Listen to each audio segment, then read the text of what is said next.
With the holidays, I know many of you will probably be having friends and family over for dinner.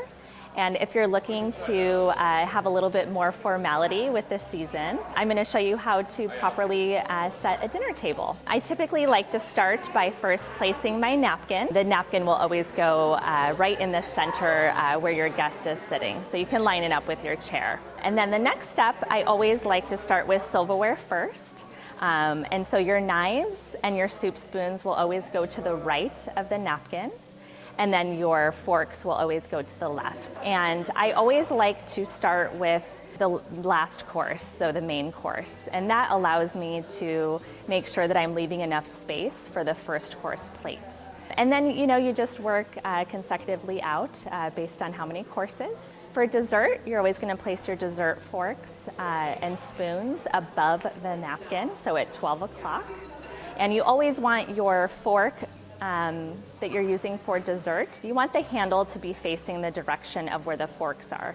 So you always want the handle facing the left, and then your teaspoon handle always facing the right. And then of course we have our bread and butter plate with our bread and butter knife. And again, you just want the handle facing the direction of where the knives are placed at this setting. Once you have all that set, then it's time for glassware, which is the most important aspect, I think, of any table setting. We're going to always start with our water glass, which should be placed directly above our knives. And then we're doing a really lovely Pinot Blanc. So we use the Riedel stemware, and this is going to be the white wine Riedel glass for our Pinot Blanc. And then we have two different Oregon Pinot glasses. We really prefer the Oregon Pinot glass for both our Pinot Noirs and Chardonnays.